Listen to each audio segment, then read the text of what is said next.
All right, so the divine spark of Jesus. Okay, so the idea here is this. If you read Homer, the Iliad, the Odyssey, if you read Dante, the Divine Comedy, if you read any of the great books, you will see the divine spark reflected in you, okay? These great books are a portal into the divine.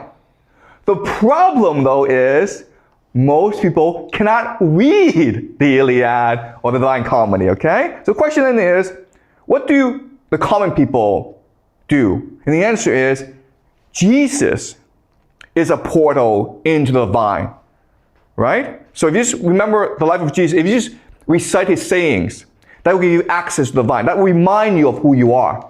So yes, Homer and Dante are great. I love Homer and Dante, but you have to be very educated in order to read Homer and Dante well. Whereas Jesus, anyone can know the story of Jesus. Anyone can say what he says, and then that will give you access to the divine, okay? So Jesus is really about the democratization of the divine, okay? Jesus allows anyone to access the divine, whereas before, you had to access the divine through poetry, okay? All right, so the life of Jesus, okay, so again, Jesus is Jewish. So the center of Jewish life is Jerusalem, okay? Right here, Jerusalem. And in the center of Jerusalem is a temple, which was rebuilt under the Persians, right? And Herod will rebuild this, will renovate this, okay? So we know that Jesus was born in this area, Galilee. As you can see, Galilee is by the coast, which makes this region extremely cosmopolitan. So from an early age, Jesus is experiencing different religions, different cultures. Hinduism, Zoroastrianism, Judaism, okay?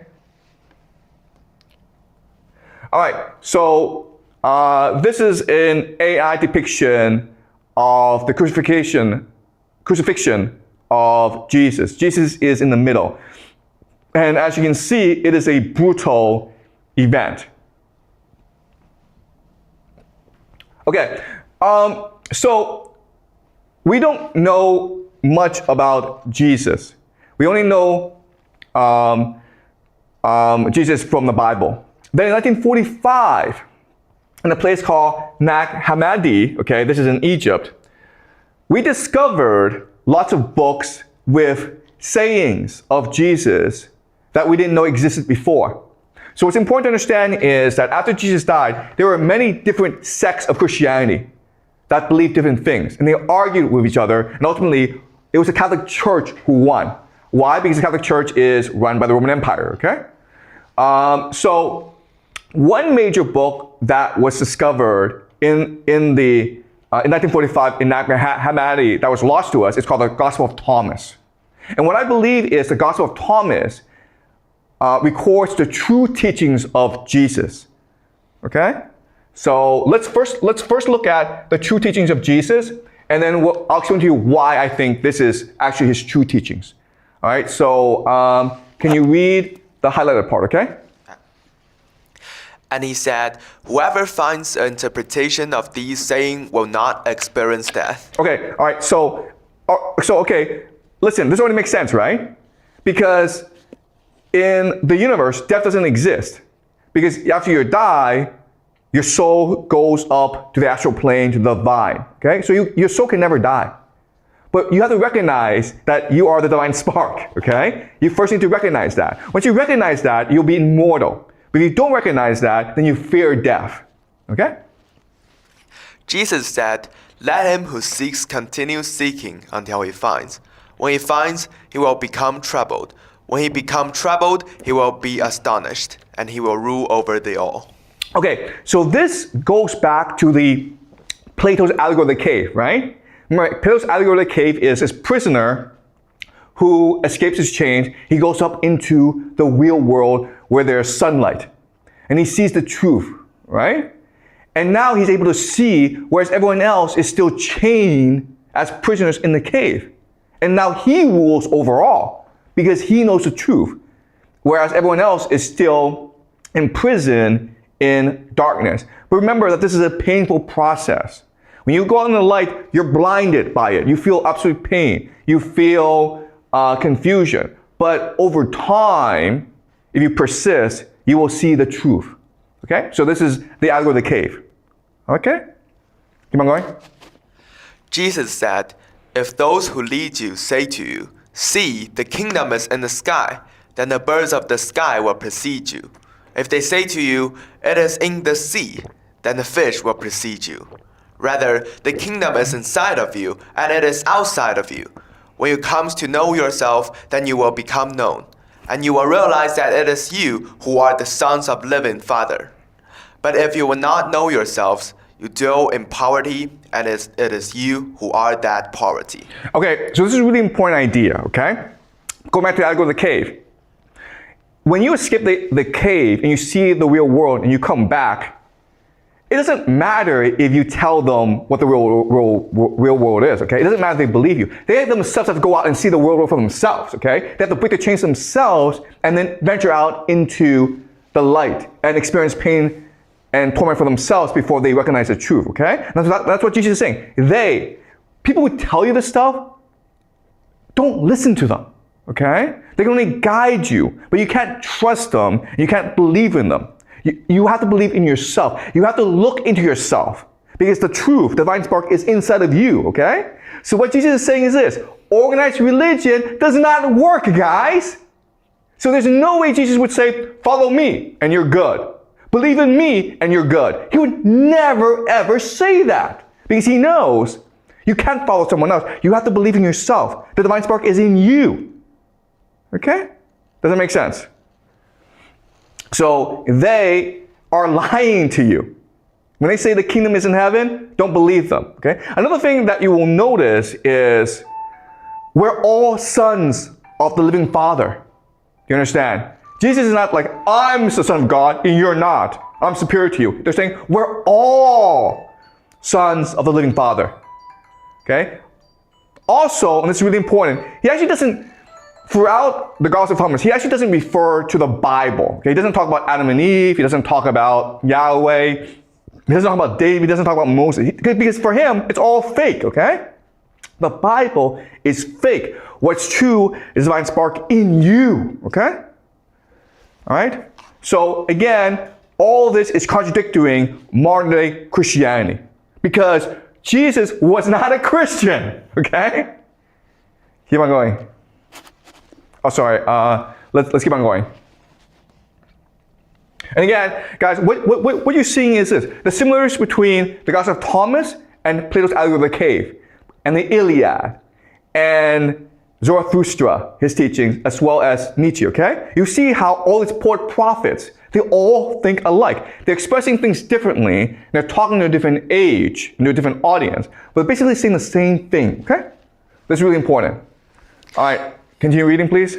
Jesus saw infants being suckled. He said to his disciples, "These infants being suckled are like those who enter the kingdom." They said to him, "Shall we then, as children, enter the kingdom?" Jesus said to them, "When you make the two one, and when you make the inside like the outside, and the outside like the inside, and the above like the below, and when you make the male and the female one and the same, so that the male not be male nor the female.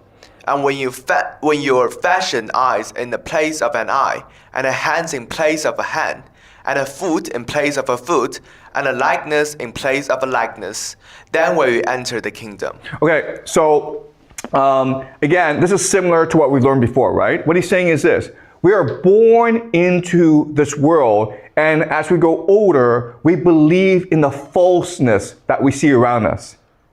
Okay, but once we develop our imagination, and once you recognize that this world that we live in is our hallucination, it is just a projection of our imagination, then we can take control over this world. And then that will allow us to access the divine. Okay? It is through the imagination which allows us to access the divine. And it will allow us to create this world in a new place. We're able to fashion eyes in the place of an eye, a hand in the place of a hand. We're able to be our true selves. Okay? And what we will understand is that we're all connected by the divine. The separation of like male, female. Okay? Chinese, American, black, white. It's all made up. It's not true. Once we're able to see reality as it is, we'll all be one and the same. When you make the two one, we make the inside like the outside, and the outside like the inside, and the above like the below. We're all interconnected together, okay? We're all part of the same source. But we have to train ourselves to see the truth from this falsehood. Okay, so again, the idea of Asha and Jush, right? This is Asha, moving towards the interconnectedness of all things, the harmony of all things. The Jush is the division of all things, okay? All right. His disciples said to him, "Show us a place where you are, since it is necessary for us to seek it." He said to them, "Whoever has ears, let him hear. There is light within the man of light, and he lights up the whole world. If he does not shine, he is darkness." Okay, so the disciple says to Jesus, "Tell us how to be like you." And Jesus says, "Be yourself. There's a light inside of you, okay? Look for the light and like shine the world." Okay? All right, keep on going. Jesus said, "I took my place in the midst of the world, and I appeared to them in flesh. I found all of them intoxicated. I found none of them thirsty. And my soul become afflicted for the sons of men, because they are blind in their hearts and do not have sight. For empty they came into the world, and empty too they seek to leave the world. But for the moment they are intoxicated. When they shake off their wine, then they will repent." Jesus said, "If the flesh came into being because of spirit, it is a wonder. But if spirit came into being because of the body, it is a wonder of wonders. Indeed, I am amazed at how this great wealth has made its home in its poverty." Okay, so he's talking about the materialistic world, okay? We came into this world with nothing. And guess what? When we die, we're gonna go back with nothing, okay? So this pursuit of materialism, this pursuit of wealth, this pursuit of power makes no sense. Why are you here pursuing all this stuff, this gold, this wealth, this money that you can't take with you? It seems as though you're drunk, okay? So this line, if the flesh came into being because of spirit, is a wonder. Okay, so the idea is that it is the consciousness, the mind that creates the material world, the body, right? That makes sense. And what Jesus is saying is this: if you think that the body creates a spirit, you're crazy. It's impossible. It's a wonder of wonders. That's impossible, guys. Why? Because the spirit is full of wealth, and the body is impoverished. How is it possible that an impoverished body is able to create so much wealth? Okay? And this makes sense, right? Our mind, our consciousness is so vast, so abundant, but our bodies are so limited. So how is it possible that our smaller brain is able to create a universe of ideas and experiences? Okay? All right? So the idea of intoxicated. We're here and we're just drunk. But we are not thirsty for the truth. We're happy for the way it is. Okay? All right? And this idea is mirrored in a poem that we read before by Rumi, right? So you may remember Rumi, the Persian poet. He also says this: the world that we live in is a prison for drunks. Okay? So I'm pretty sure Rumi did not read Jesus' Gospel of Thomas. Okay? But they're able to think the same thoughts because they're all being inspired by the same source. Does that make sense? All right, continue, please. Jesus said, "The Pharisees and the scribes have taken the keys of knowledge." This is Gnosis. Gnosis just means knowledge, okay? "And hidden them. They themselves have not entered, nor have they allowed to enter those who wish to. You, however, be as wise as serpents and as innocent as doves." Okay, so Jesus hates organized religion. Okay, the Pharisees, remember, are Jewish priests, Jewish leaders, and they create a hierarchy of religion where they say to people, "Only I know the truth. Only I have knowledge. So listen to me." And what Jesus is saying is, they themselves are ignorant because you cannot access knowledge through hierarchy, okay? Through oppressing other people. You can only access knowledge by looking into yourself. So you have to become like the serpent and pretend you don't know anything in order to access knowledge yourself, because otherwise, if you are capable of accessing knowledge, then the priest will see it as a threat and they will kill you. All right? And the serpent, remember, it was a serpent who told Eve to eat from the fruit. And so what Jesus is saying is, it is good and natural to seek knowledge, even if it means disobeying God. Okay? That's what we're meant to do here, to seek knowledge, to seek the truth, to seek love. If the priests stop you from doing so, it's because they're evil. All right? Because remember, the true God, the monad, is pure love, pure compassion, pure forgiveness. He can do no wrong. He's perfection. And if you have the desire to seek knowledge and you believe that knowledge makes you a happier, more fulfilled person, then you should seek knowledge, even if God tells you don't do so. Because if that God tells you don't do so, it means he's a false God. Okay? Keep on going. Jesus said, "Whoever has come to understand the world as found only a corpse, and whoever has found a corpse is superior to the world." Okay, so this is what's going to get Jesus in trouble, right? He's saying the Roman Empire, this great empire that you've built, that ranges across the Mediterranean, it's a corpse. It's dying. It's dead. It's nothing. All right? And once you recognize this, once you refuse to comply, once you refuse to obey, they have no power over you, right? And so that's a threat to power. That's a threat to the Roman Empire. Keep on going. Jesus said, "The kingdom is like a shepherd who had a 100 sheep. One of them, the largest, went astray. He left the 99 sheep and looked for that one until he found it. When he had gone to such trouble, he said to the sheep, 'I care for you more than the 99.'" Okay, so God, the true God, does not want obedience. He wants us to be creative. He wants us to seek knowledge. He wants us to discover. He wants us to explore. He wants us to try new things. And if we do this, he cares for us than those who obey him. Because those who obey him, those who do nothing, contribute nothing to the universe. Okay? When we love, when we imagine we are making the universe a brighter place, we are shining our light. When we just sit back and just do what we're told, we're doing nothing, okay? We're like NPCs. Do you guys know NPCs? Non-playable characters in a video game, okay? We don't exist. All right, keep on going. Jesus said, "A man had received visitors, and when he had prepared the dinner, he sent his servant to invite the guests. He went to the first one and said to him, 'My master invites you,' he said. 'I have claimed against some merchants. They are coming to me this evening. I must go and give them my orders. I ask to be excused from the dinner.'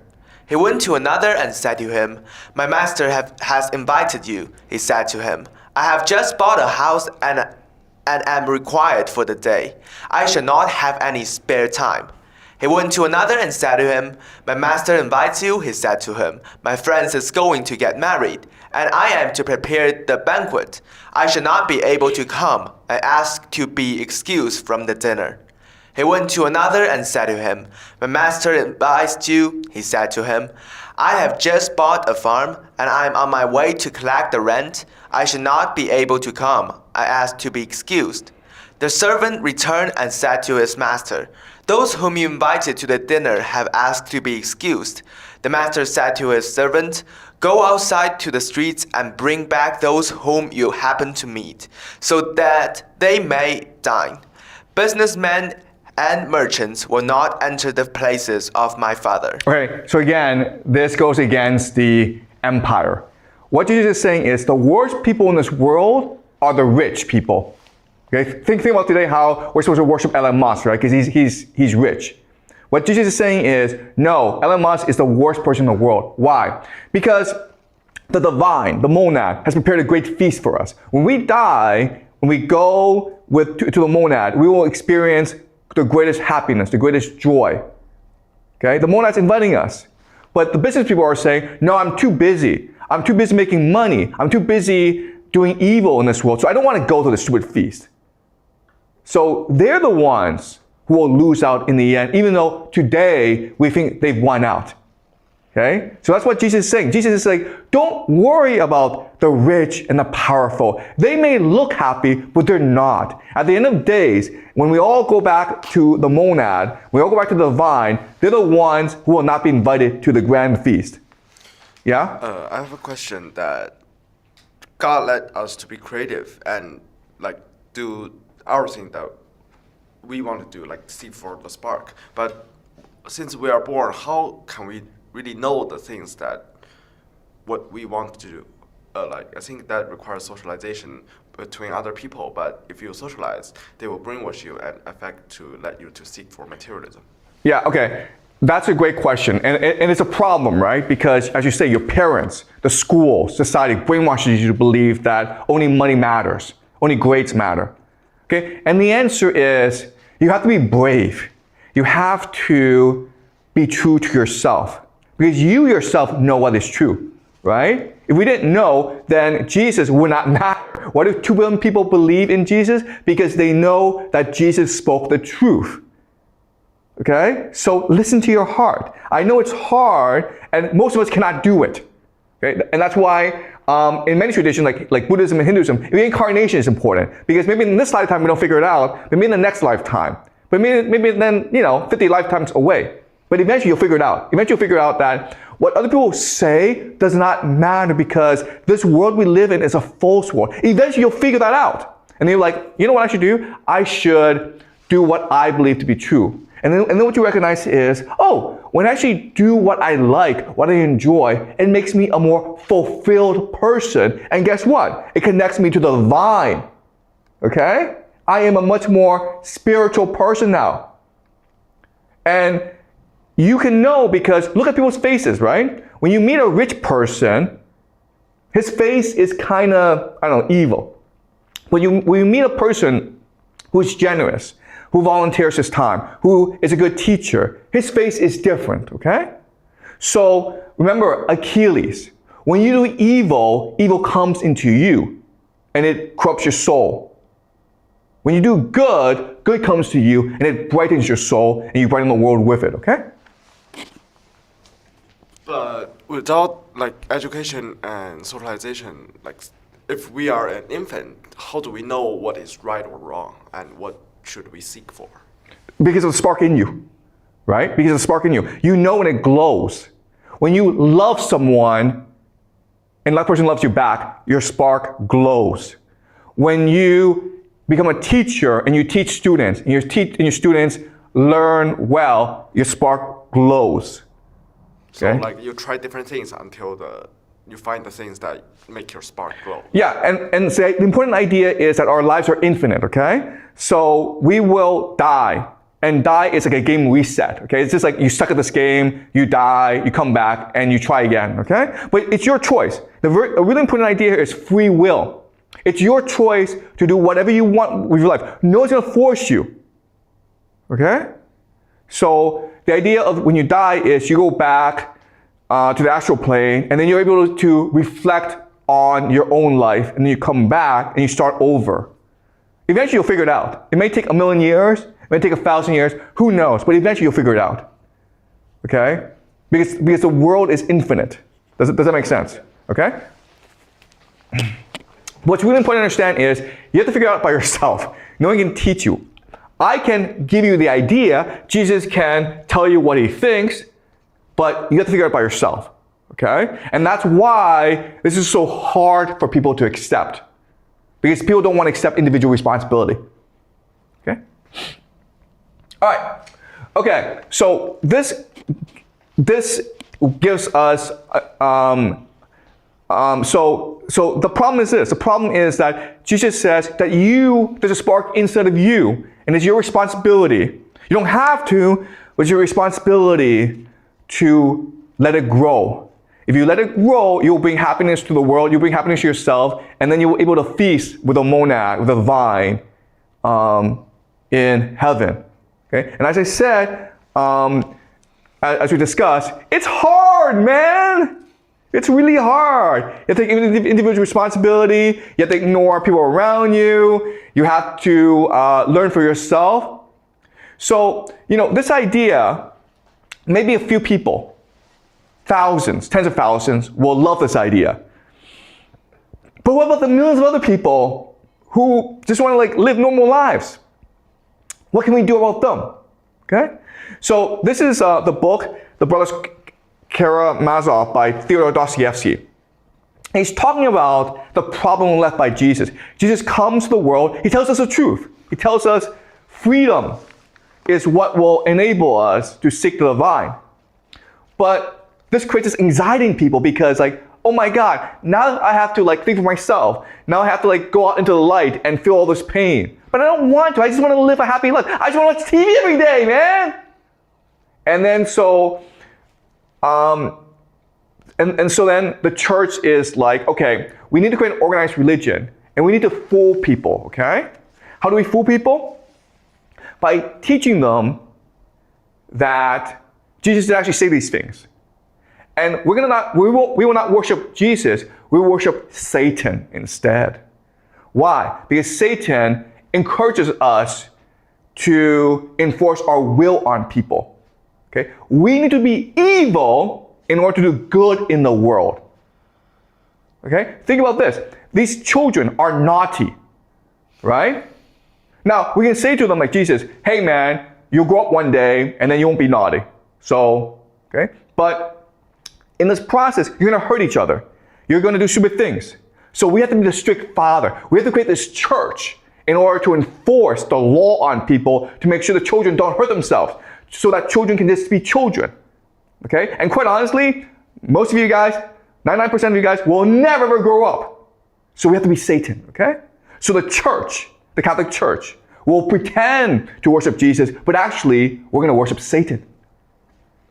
And so we're going to enforce the law on people. We will now be the evil empire. The Roman Empire is dead. Okay? But now the Catholic Church will be the evil empire. And we're going to go around and we're going to persecute people who disobey the law so that everyone can live in peace. People want to be sheep. And you know what? People have the right to be sheep. And so we're going to be the shepherd. We will be Satan. And we will enforce goodness on people whether they like it or not. And this is good for people because now they don't have to accept individual responsibility, right? If my life sucks, it's not because of me, it's because of the devil. It's because of the Catholic Church. It's because of Satan. And that's what's good. Okay?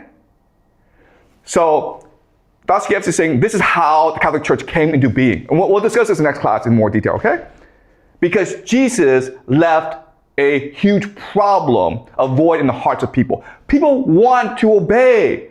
People want to be told what to do. People don't want to think for themselves. If you make people think for themselves, they'll feel nothing but fear and anxiety. Okay? So we need to impose order. So in this story, what happens is the Catholic Church is being the evil empire. It is oppressing people. And so one day, Jesus comes from heaven and he walks among the people. And people know, oh my God, he's Jesus, he's come back. And he's curing people and they're all happy. But because the Catholic Church worships Satan, they need to arrest this guy. Okay? And the Grand Inquisitor, the leader, appears before Jesus. They have a conversation that Jesus is called a prisoner in the story. And he says to the prisoner, we know who you are. You are Jesus. And we're supposed to worship you, but we're going to have to kill you because you are a threat to the people. You're a threat to the happiness of the people. Okay? And what the Grand Inquisitor will say to Jesus is, we create good in this world by being evil. And your presence will destroy this. And therefore, we must destroy you, okay? So this is from the brothers Karamazov, okay? Thou didst, okay? Thou didst not love them at all. Thou who didst come to give thy life for them. Instead of taking possession of man's freedom, thou didst increase it and burden the spiritual kingdom of mankind with its suffering forever. Okay, so what he's saying is you came to this world to free people, to tell them that the monad exists, that there's a spark inside them, that they don't have to be slaves, they can go where they want. But that just confuses people. That traps people in their own fear and anxiety. Life now becomes complicated. Okay, keep on going. Thou didst desire man's free love, that he should follow thee freely, enticed and taken captive by thee. In place of the rigid ancient law, man must hereafter with free heart decide for himself what is good and what is evil, having only thy image before him as his guide. Okay, this is like really annoying, okay, for people, because before your teacher would tell you what is good and what is evil. Now the teacher's saying, you guys decide. Now it's complete chaos. Okay, and again, it creates anxiety in people. People just want to be told what to do. Okay, people were like, at 5 o'clock, we're going to have dinner at Pizza Hut, okay? People don't want to be like, what should I have for dinner? Okay, people don't want to think, man. Okay, keep on going. But didst thou not know that he would at last reject even thy image and thy truth, if he is weighed down with a fearful burden of free choice?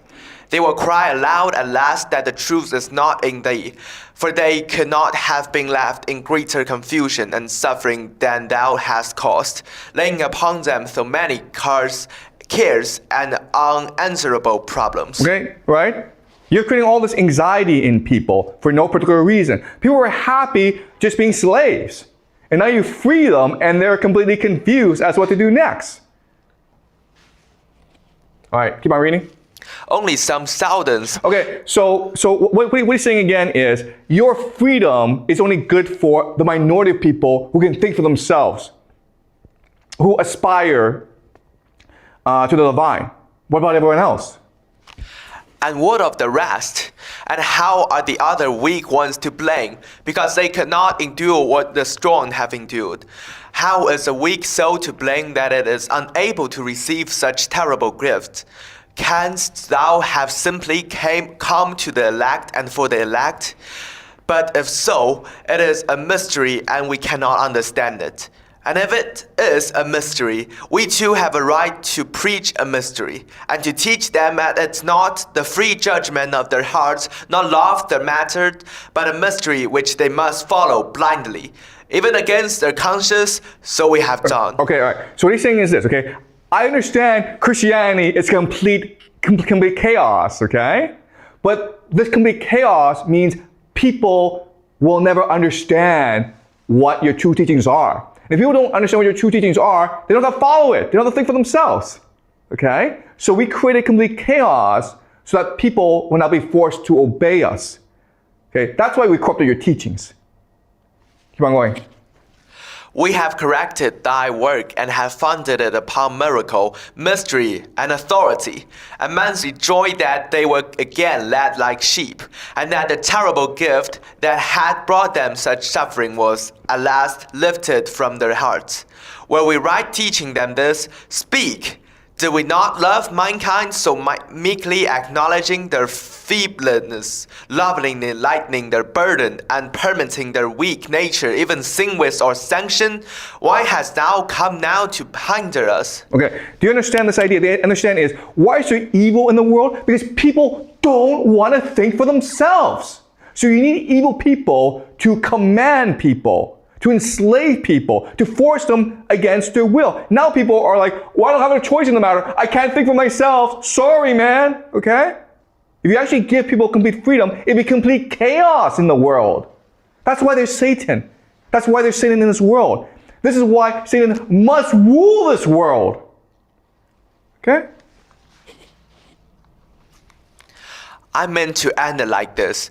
When the inquisitor ceased speaking, he waited some time for his prisoner to answer him.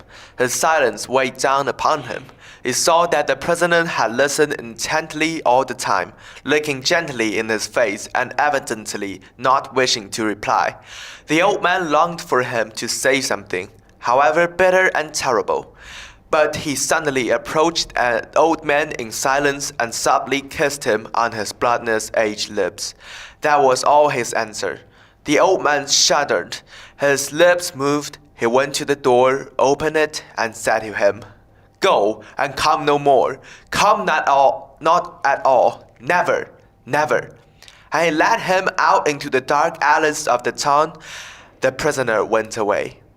And the old man, the keys closed in his heart, but the old man adheres to his idea. Okay, so the person, of course, is Jesus, right? And so the inquisitor has these great arguments. And the inquisitor is right.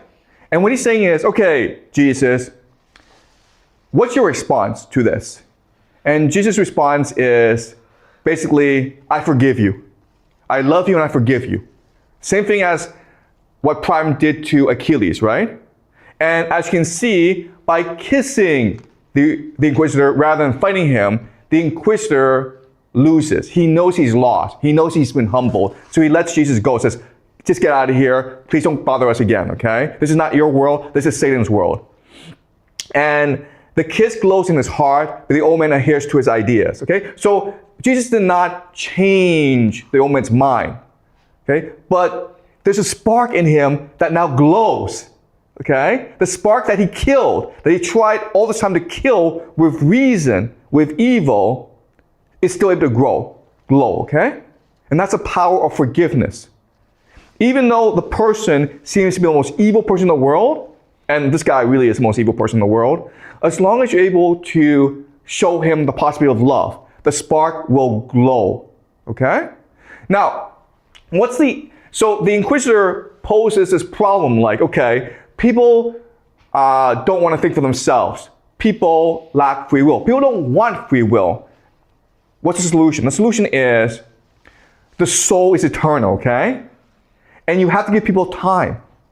We're talking about like millions of years. Maybe not in 50 years, people will figure it out, but in about 1,000,000 years, people will figure it out for themselves, okay? And Jesus, God, is patient. He's loving. He's forgiving. He's generous. He's compassionate.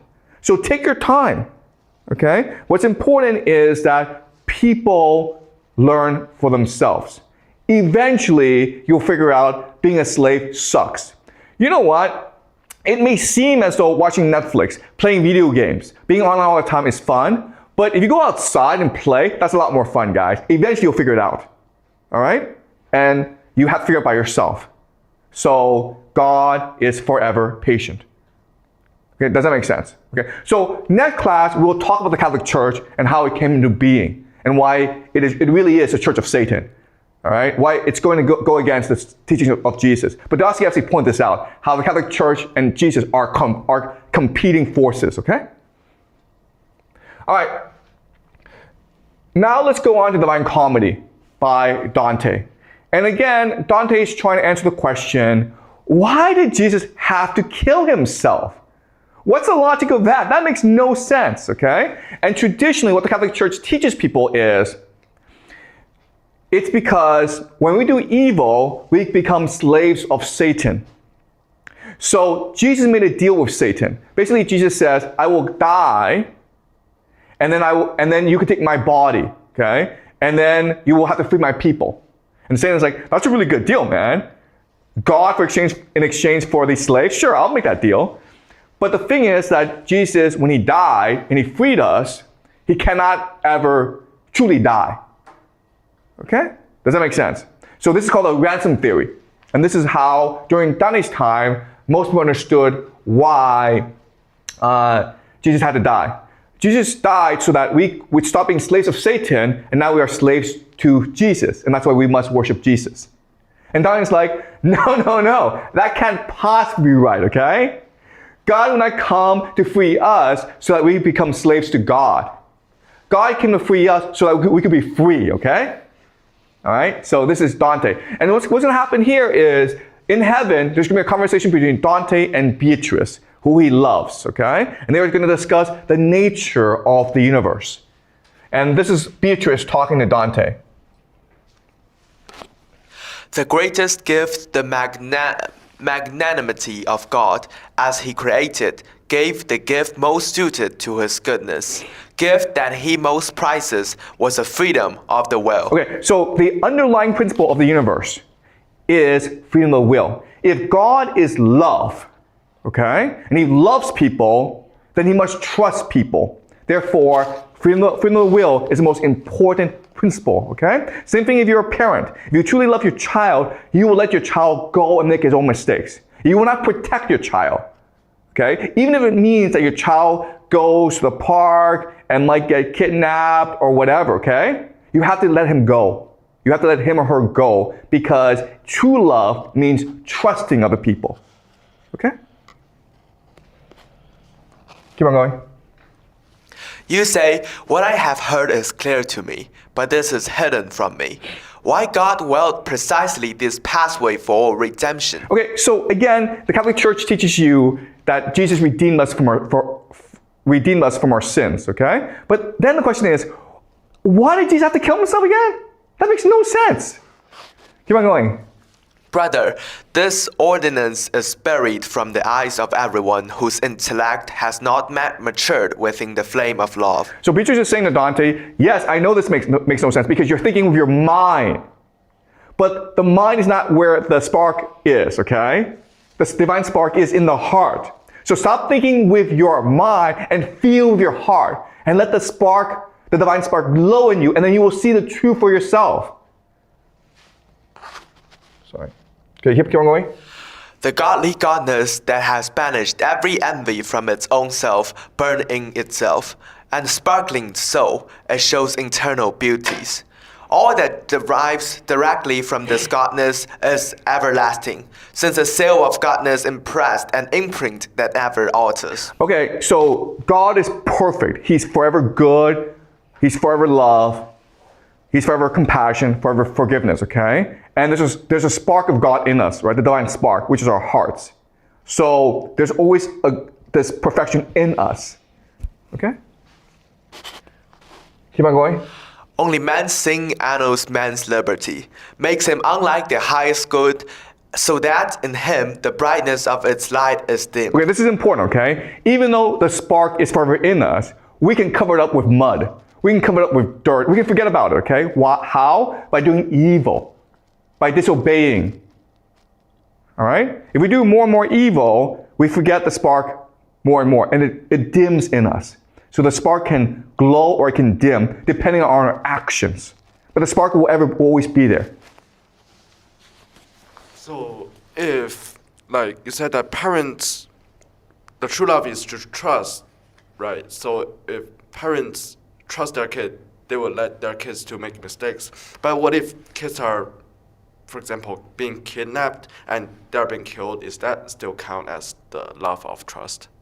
Okay, obviously, if your child is in danger, you go save your child, okay?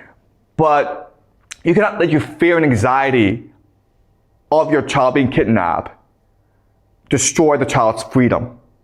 Does that make sense? You cannot impose your fear on your child. Like you need to let your child to feel the anxieties. No. You have to let your child do what your child wants to do. If your child wants to go play in the playground, you let the child go play in the playground, okay? And if you feel like there's a danger, then you go and make sure that your child is safe. You understand? But still letting him to do what they want. Yeah, okay. Look, when you're actually a parent, you know what is safe and what is not safe, okay? Sending your child to the playground where there are other children, there are adults around, is safe. Do you understand? Sending your child outside at midnight to wander the streets is not safe. Do you understand? Okay? You know. You don't have to think about this. All right? All right. Okay, keep on reading. And man cannot regain his dignity unless, within left emptiness, man fills a void with just immense for evil pleasure. Okay, so the problem is this. We do all this evil, and now we can't forgive ourselves, so we're stuck where we are. Okay? We cannot compensate for the evil that we do, so what we do is do more evil to ignore the fact that we cannot forgive ourselves. Does that make sense? So evil creates more evil. Evil compounds on evil. So now we're just stuck, okay? So by disobeying God, by eating that fruit, by trying to be like God, we created evil. And this evil forces us to be more evil. Now we're just stuck, okay? For when your nature sinks so totally within its seed, then from these dignities, just as from paradise, that nature parted. Okay, so we left the Garden of Eden not because we broke the law. We left the Garden of Eden because we cannot forgive ourselves from the evil that we've committed. And so we keep on doing more and more evil, okay? So the Garden of Eden is metaphorical. Keep on going. And they can never be regained if you consider carefully by any way that did not pass across one of these fours. Either through nothing other than his mercy, God has to pardon man, or of himself man has to prefer payment for his folly. Okay, so now that we've broken the law, now that we've disobeyed God, now that there's evil in our hearts, what can we do? Okay, and what Beatrice says is there's two possibilities. The first possibility is that we compensate for the first evil, for the first act of disobedience. And what Beatrice says is you can't do that because you try to be God. You try to kill God. So you cannot ever compensate God for the evil that you've done, okay? And then she says, well, the other possibility is that God forgives you. The problem, though, is that if God just forgives you, you won't learn anything, okay? Keep on going. Man in his limits could not recompense, for no obedience, no humility he offered later could have been so deep that it could match the heights he made to reach through disobedience. Man lacked the power to offer satisfaction by himself. Very good. Okay, so do you understand this idea? Okay, you try to be God, so you can't ever ask for forgiveness for that. Keep on going. For God showed greater generosity in giving his own self that man might be able to rise, than if he simply pardoned. For every other means fell short of justice, except the way whereby the Son of God humbled himself, where he became incarnate. Okay, incarnate just means human, okay? So this is why Jesus had to kill himself. All right, so the problem is that God has to forgive us. But he has to forgive us in a way that allows us to learn from our mistakes and be better people, okay? And so let's use an analogy. The analogy is this. I'm a father, and I have a daughter named Eve, and I have a dog. And I say to Eve, I love you, Eve, so much. And then Eve says to me, do you love me or do you love the dog more? And I said, I love you both equally. Love is infinite. Of course I love you, but I also love the dog. And Eve goes away and says to herself, yeah, but how do I know he truly loves me? So what Eve does is she kills the dog, okay? And then Eve says to me, hey, do you love me or do you love the dog more? And now I'm kind of stuck, the father, right? Because if I punish her, that shows her I love the dog more, right? But if I don't punish her, she's going to do this again, okay? She's going to kill another animal. So I'm stuck. So what do? So what God decides to do is this. The only way out of this conundrum, the only way out of this paradox is if I punish myself. Okay? Because I should have said to her, I love you as much as the dog. All right? So what I do is I take a whip and I hit myself. And Eve watches this. And now Eve knows, first of all, I do love her because I'm punishing myself for her sake. And second of all, she won't do it again because she doesn't want to see me punished. And that's why Jesus had to kill himself. Do you understand? That's the logic here. Now it makes sense, right? God had to punish himself so that we would be humbled by a sacrifice. We would feel so much remorse and regret for making God die that we would never ever disobey him again. We would never ever try to become God ourselves. And that's why this had to happen. Okay? And because of this, Jesus freed us from the evil in us and led us to the path of good. Because now, all we have to do is remember Jesus, remember what he said, remember what he taught, and we'll forever be on the path towards the light. Yes?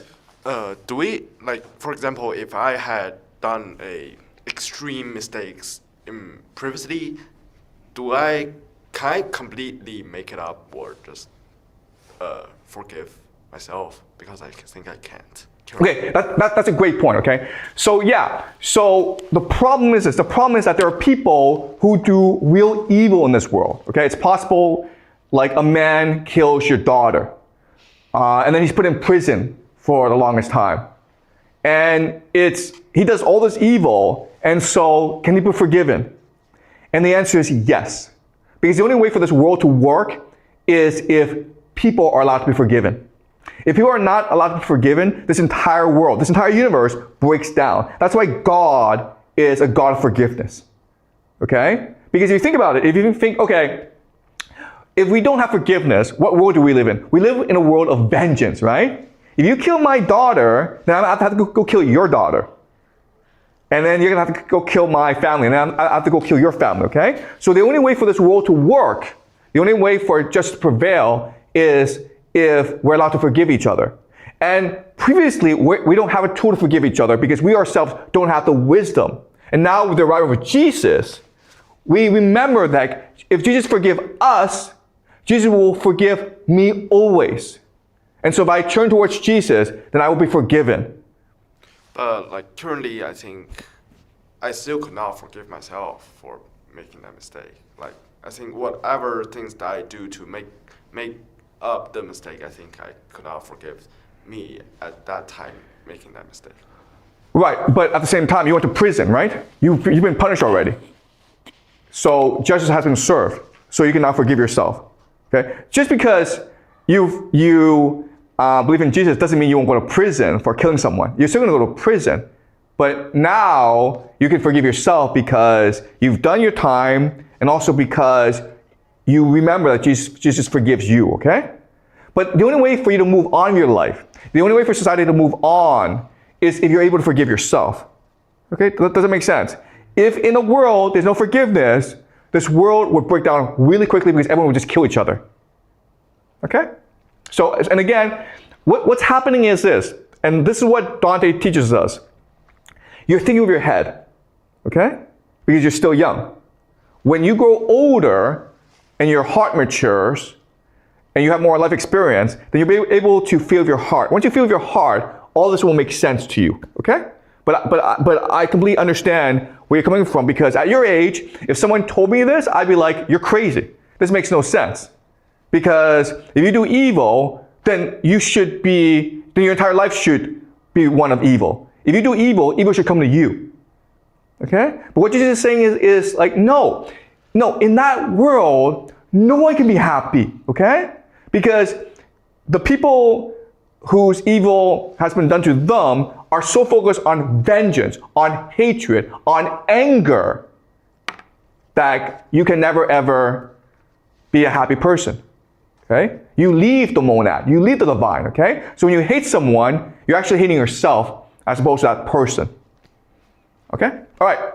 So now that we understand this idea, now what Don is going to explain is, why are we here? Okay? What's the purpose of the universe? Okay? Can you read, Alan? You say, I see that water, see that fire and air and earth, and all that they compose come to the corruption and endure so briefly. And yet these two were things created. If what has been said above is true, then these things never should be subject to corruption. Okay, so the idea is like God is perfect, and everything He creates is perfect. So if that's the case, then why do we die? And so what Preacher says is this. God is perfect, He creates perfection, but He creates the laws of the universe. He creates the game, okay? That's perfect. But the things within the game enter a cycle of destruction and life and death, okay? Because that's the only way for the game, for the universe to work properly. Okay? Does that make sense? Okay, keep on reading. Brother, the angels and the pure country where you are now, these may be said to be created, and they are in all their being. Whereas the elements you have mentioned, as well as those things that are made from them, receive their form from a created power. The matter they contain has been created, just as within the stars that well about them. The power to give form had been created. The rays and motion of the holy light draw forth the soul of every animal and plant from matter able to take form. Okay, so do you understand? The world, the laws of the universe are created, okay? But your life is breathed forth immediately by the chief God, good, who so enamors it of his own self that it desires him always. So reasoning, you also can deduce your resurrection. You need but remember the way in which your human flesh was fashioned. when both of the first parents were created. Okay, so the world that we live in is a world in which we can make mistakes, in which we can learn, we can grow, okay? And we don't have to worry about making mistakes because when we die, all that will happen is we'll just return to the good and we will be reincarnate, okay? We'll come back. Jesus was resurrected, but we will be resurrected as well. And we have infinite opportunity to grow as souls. And that's the purpose of life. To learn, to make mistakes, to be creative, to imagine new possibilities. That's why we were created. Okay? And to ensure that we can continue to grow, there's death. Okay? Death allows for a reset. Death allows us to rejuvenate ourselves and learn from our mistakes. So don't think about this lifetime, think about all possible lifetimes. And live your life accordingly to that, okay? Make the most of your life here by making as many mistakes as possible. Because only by making mistakes can you actually grow as a soul. Okay? Alright. So, this is Leonardo da Vinci's famous painting, The Last Supper. Now, this depicts Jesus before his betrayal, before he is crucified by the Romans. Okay, what's really interesting about this painting is you can see there's a number here, right? 3, 3, 1, 3, 3. When you go to the Bible and you look for the passage 33, 1, 3, 3 in Lamentations, you have this quotation. For no one is cast off by the Lord forever. Through he brings grief, he will show compassion. So great is his unfailing love, for it does not willingly bring affliction or grief to anyone. Okay, that's who Jesus is, okay? Jesus came to remind us that we will all be forgiven in the end. So forgive other people, okay? Love your enemy. All right? Okay, so let's look at what actually the Bible says. Okay, so this is what Jesus taught. And again, I believe this is what Jesus taught because one, the Gospel of Thomas is a unique voice. Remember, the thing about poetry is that it is unique. It is the divine spark itself. So it cannot be replicated, okay? So when we read the Gospel of Thomas, you can see this is poetic. And this is beautiful. When it touches you, it's a divine spark. So that's number one. Number two is, what it teaches aligns with every other poet prophet that we've studied so far, right? Number three is, these other poet prophets like Dante and Dostoevsky, they go back and they're able to see exactly what Jesus was teaching us, okay? So that's why I'm convinced that the Gospel of Thomas is the true teachings of Jesus. And there are also other teachings of Jesus that we find in the Bible that also conforms to our theory, okay? So this is from the Gospel of Matthew. And this is called the Sermon on the Mount, where Jesus stands on a hill and he's preaching the secrets of the universe to people. Okay? So can you read, please, Alan? Yeah. Blessed are the poor in spirit, for theirs is the kingdom of heaven. Blessed are those who mourn, for they will be comforted. Blessed are the meek, for they will inherit the earth. Blessed are those who hunger and thirst for righteousness, for they will be filled. Blessed are the merciful, for they will be shown mercy. Blessed are the pure in heart, for they will see God. Blessed are the peacemakers, for they will be called children of God. Blessed are those who are persecuted because of righteousness. Of theirs is the kingdom of heaven. So this is a message to people, right? What matters is the spark inside of you. It doesn't matter how wealthy you are. It doesn't matter how powerful you are. In fact, it is probably those who are slaves that will benefit, who are more virtuous. And as such, they will inherit the kingdom. Okay, keep on reading. You are the salt of earth, but if the salt loses its saintliness, how can it be made salty again? It is no longer good for anything, except to be thrown out and trampled underfoot.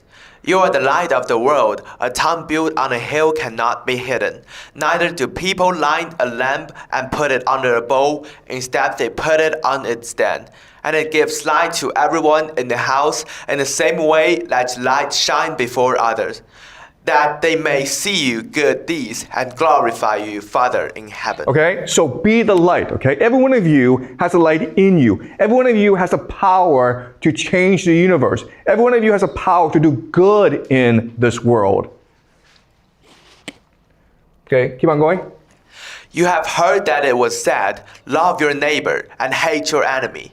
But I tell you, love your enemy and pray for those who persecute you, that you may be children of your Father in heaven. He causes his sun to rise on the evil and the good, and sends rain on the righteous and the unrighteous. If you love those who love you, what reward will you get? Are not even the tax collectors doing that? And if you greet only your own people, what are you doing more than others? Do not even pagans do that. Be perfect, therefore, as your heavenly Father is perfect. Okay, we are in this world to do as much good as possible. Thank evil people because it gives you opportunity to do good, okay? There's no evil in the world. How could you possibly do good? Right? Keep on going. Do not store up for yourself treasures on earth, where moth and vermin destroy, and where thieves break in and steal. But store up for yourself treasures in heaven, where moth and vermin do not destroy, and where thieves do not break in and steal. For where your treasure is, there your heart will be also. Okay, so focus on your own spiritual enlightenment. Focus on making your heart pure, good, and virtuous. Don't worry about other people. Don't worry about money and these things, because when you die, you can't take these things with you, but your heart will always follow you wherever you are. Okay, keep on going. The eye is a lamp of the body. If your eyes are healthy, your whole body will be full of light. But if your eyes are unhealthy, your whole body will be full of darkness. If then the light within you is darkness, how great is that darkness? Okay, so this is a really important idea, okay? But we imagine reality. So what matters is how you imagine this reality. What matters is how you see the world. Okay? And how you see the world is a reflection of the spark inside of you. If you see goodness, if you do goodness, then goodness will come. Okay? This is also called the law of attraction. Okay, keep on going. No one can serve two masters. Either you will hate the one and love the other, or you will be devoted to the one and despise the other. You cannot serve both God and money. Okay, so this is a really important idea. What is Satan? Satan is money. It's power. Okay? So this world belongs to Satan. This world is ruled by Satan. There's nothing you can do about it. When you leave, that world is the world of God. Okay, so it's your choice. Okay, your choice is to triumph in this world or to triumph in the spiritual world. It's your choice, but you cannot have both, guys. Okay, you can be Elon Musk. You can have all this wealth in this world, but we'll see what happens to Elon Musk, after he dies. So he won't die, okay? So his plan is, I won't die, then I'm good. Okay? All right. Keep on going. Not everyone who says to me, Lord, Lord, will enter the kingdom of heaven, but only the one who does the will of my Father who is in heaven. Many will say to me on that day, Lord, Lord, did we not prophesy in your name, and in your name drive out demons, and in your name perform many miracles? Then I will tell them plainly, I never knew you. Away from me, you evildoers. Okay, so this is a really important idea. The Christian religion tells us that you must believe in Jesus to be saved by Jesus. All that matters is believe in Jesus. Doesn't matter what you do. Doesn't matter what you say. What matters is your belief in Jesus. And what Jesus himself is telling us, no. Don't use my name. Okay? Don't follow me. Follow your heart. In fact, if you use my name, it's because you mean to do evil in this world. So the question then is, how do we get from this to the Catholic Church? Which is, nope, you must obey us, otherwise you'll be condemned to hell. Okay? And that's the topic we'll discuss next class how the Catholic Church was created. And the argument I will make to you is that it was created by the Roman Empire, okay, and not Jesus himself. Okay, so any questions, guys? Yeah? Like, you said that people have infinite lives and like death is a reset of your life and you can learn many times, but I think death will just clear a person's memory and they won't remember the mistakes and the things that they learned. Yeah, that's a great point. Okay, yes, exactly. So the idea is the divine spark, right? So the divine spark either glows brightly or it dims.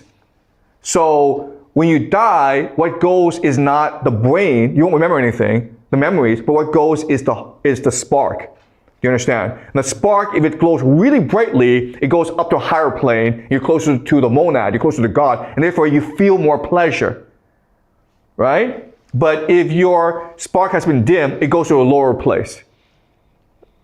And so what you want to do is obviously glow that spark as much as possible, all right? And so again, I know this is hard to understand, but most people will not figure this out, okay? You understand? It may take like 50 lifetimes before you figure out, you know what, I should really try to glow my spark. It may take 1,000 lifetimes, 1,000,000 lifetimes, who knows? But it's your choice, do you understand? Some of us will figure out more quicker than others. Okay? So this is the thing that you must remember. Every religion teaches us that when you die, you won't remember how much money you have. You won't remember anything, okay? But what you will remember, what you will leave behind is the amount of goodness you did or the amount of evil you did. Okay? Does that make sense? Okay? Any more questions, guys? Okay, great. So next class, we do the rise of the Catholic Church. Okay? The rain hadn't stopped for 3 days. I remember that detail with a clarity that still surprises me, because in the grand sweep of what happened next, the weather should have been the least significant thing. And yet, it was the backdrop, the gray, weeping sky that matched the gray, weeping landscape of my own soul. I sat by the window of the small apartment, the one with the chipped paint on the sill and the radiator that clanked like a dying thing, watching the water course down the glass in uneven rivulets. Each drop seemed to carry with it a piece of the life I had so carefully constructed, washing it away into the gutters below. I was 32 years old, and by every metric the world holds up as a standard for success, I was a failure. But it was a failure of a very particular, very polished kind. I had done everything right. I had followed the blueprint. I was the girl who got the grades, who never caused a scene, who smiled in all the family photographs. I earned the degrees. I climbed the corporate ladder with a kind of desperate, clenched-teeth ambition. I married a man who fit the description, in the same way a mannequin fits a suit. Perfectly in form, hollow in substance. I wore the right clothes, drove the right car, lived in the right neighborhood. I curated my life the way one curates a museum exhibit. Everything in its place, everything labeled, everything sterile and untouchable. And yet, here I was, sitting in this dim apartment that smelled of old carpet and loneliness, the for-lease sign on the lawn outside, a final, mocking punctuation mark on the story I had tried to tell. The marriage had dissolved 2 years prior, a slow, agonizing unspooling that had left me feeling not so much heartbroken as emptied. The career had imploded a year after that. A corporate restructuring, they called it. A polite way of saying that the person who had given everything to the company was deemed expendable. Friends, the ones I thought I had, drifted away like smoke. They didn't know what to say to a woman who had been reduced to this. I didn't know what to say to myself. I had become a ghost, haunting the rooms of my own life. I would get up, not because I wanted to, but because my body remembered the habit of motion. I would go through the motions of job applications, of calls to recruiters, of polite, hollow conversations that went nowhere. I would eat because my stomach would eventually protest with a sharp, insistent ache. I would sleep in fits, often waking in the deep hours of the night, to find the apartment dark and silent. The silence so heavy, it felt like a physical weight pressing down on my chest. In those early hours, I would lie there and conduct a thorough audit of my failures. I would trace them back to their roots, trying to pinpoint the exact moment where it had all gone wrong. Was it when I chose the safe major instead of the one I loved? Was it when I said "I do" to a man I barely knew, mistaking his silence for stability? Was it when I started measuring my worth in quarterly reports and performance reviews? I would turn these questions over and over, like a child worrying a loose tooth, finding a perverse comfort in the pain of it. The thought of God in those days was not a comfort. It was an accusation. If there was a God and I had grown up with a vague Sunday school understanding that there might be, then he was either impotent or cruel. I had tried to be good. I had tried to follow the rules. I had ticked all the boxes of respectable, middle-class morality. I didn't cheat. I didn't steal. I didn't shout obscenities at strangers. I was a good person. And look where it had gotten me. The universe, it seemed, was not a meritocracy. The idea of a God who had allowed all of this to happen, who had watched me build my house of cards and then breathed it down, seemed to me not a being worthy of worship, but a cosmic sadist. I remember one night, the rain had finally stopped, leaving a strange crystalline stillness in its wake. The air was cold and sharp. I was sitting on the floor of my empty living room, my back against the wall, surrounded by moving boxes I couldn't muster the will to unpack. Not the kind of bottom where you make a dramatic gesture, but the quieter, more terrifying kind where you simply cease to believe in the possibility of ascent. I had no more strategies. I had no more plans. I had no more arguments to make to myself about how I would fix this. I was, for the first time in my life, utterly and completely still, because there was nowhere left to run. And in that stillness, something happened. I don't know how to describe it without it sounding trite or overly dramatic, but it was as if a voice spoke, not to my ears, but to something deeper, to the marrow of my bones. It didn't come in words, not exactly. It came as a question, a gentle, persistent question that bypassed my frantic mind and lodged itself in my chest. The question was simply this: what if you are loved? It was absurd. It was the most absurd thing I had ever heard. I was a wreckage. I was a woman sitting on a dirty floor in an apartment she couldn't afford, with a resume full of achievements that now meant nothing, with a trail of broken relationships behind her, with a heart so hardened by bitterness I wasn't sure it could ever feel warmth again. What did love have to do with any of this? Love was a transaction. Love was something you earned. I had earned nothing. I deserved nothing. But the question would not leave. It was like a seed that had been planted in concrete, and yet, impossibly, I felt it begin to push, to crack the surface. It was the most terrifying and the most beautiful thing I had ever experienced. It was terrifying because it threatened to dismantle the last thing I had left, my narrative of self-sufficient failure. I had built an identity around my ruin. I was the woman who had been wronged, who had failed, who had been abandoned. It was a bitter identity, but it was mine. This question, this whisper of love, was asking me to let go of that, to give up my right to my own despair. For days, I wrestled with it. I didn't know how, but I argued. I argued with the silence, with the air, with whatever had spoken to me. You don't understand, I would say. You don't know what I've done. You don't know the thoughts I've had, the bitterness I've nursed, the people I've pushed away. You don't know the depths of my cynicism. You can't love this. No one could love this. And then, one evening, I found myself walking. I had no destination, just a need to move, to escape the four walls that had become a coffin. I walked through streets I didn't know, past houses with warm yellow lights in the windows, places where families were gathered for dinner, where life was happening in a way that felt so foreign to me, it might as well have been on another planet. I walked until my legs ached, until the cold had seeped through my coat and into my bones. I found myself in front of a small building. It was unassuming, a brick structure with a simple wooden door and a single light burning above it. A church. I hadn't been inside a church in years, not since my grandmother's funeral, where I had sat in the back row and felt nothing but a cold impatience for the proceedings to be over.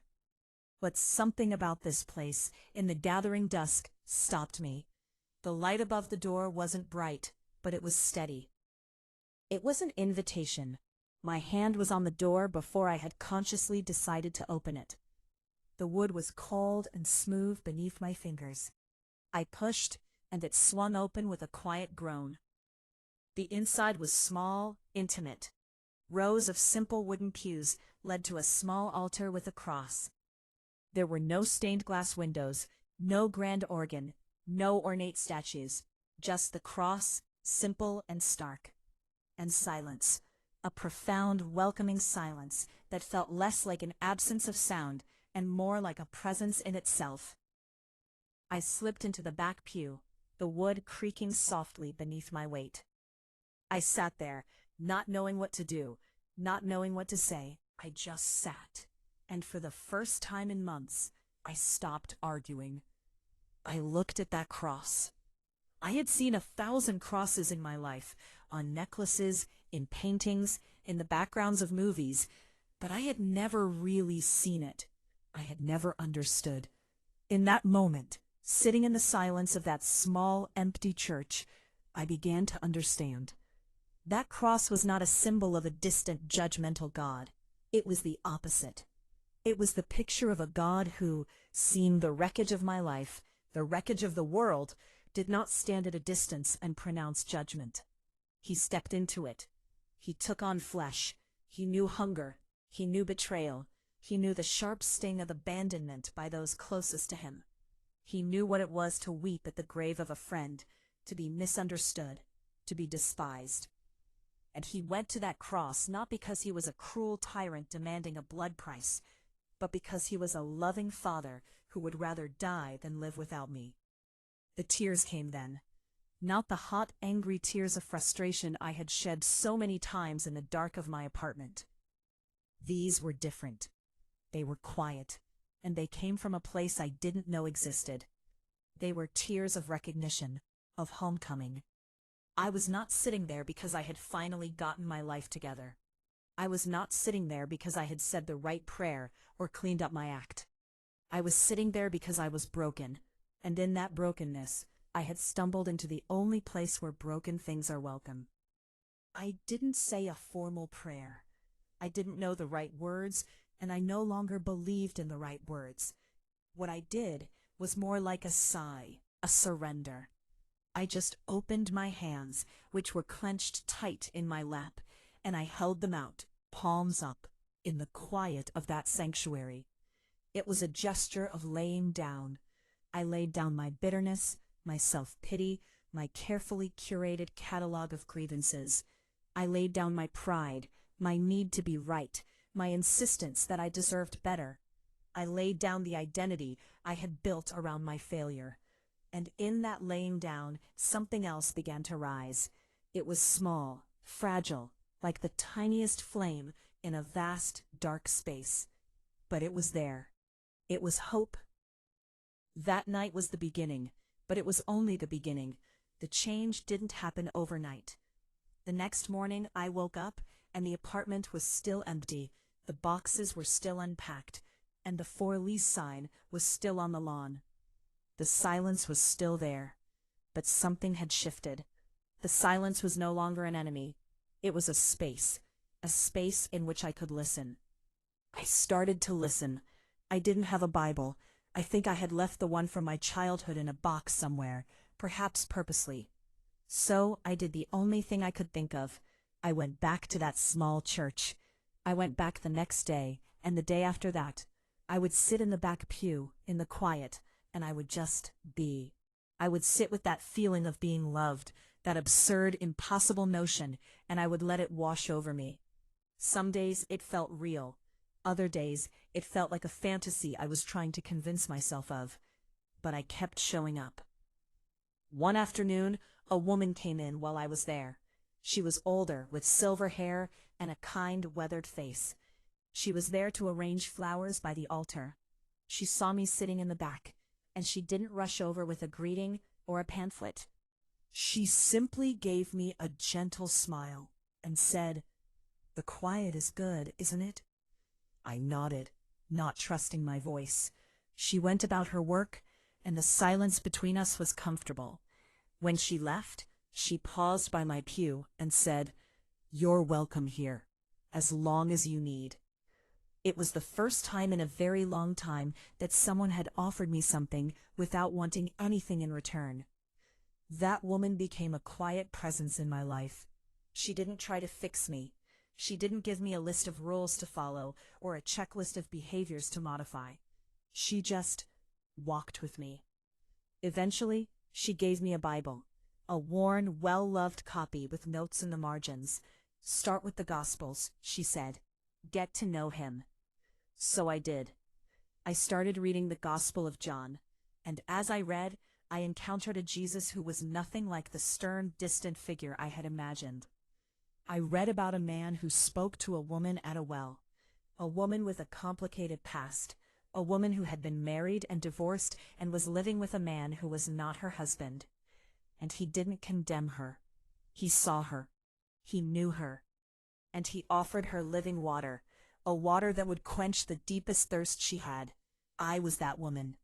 I had spent my life drawing water from broken cisterns, achievement, relationships, status, approval, and I was parched. He was offering me himself.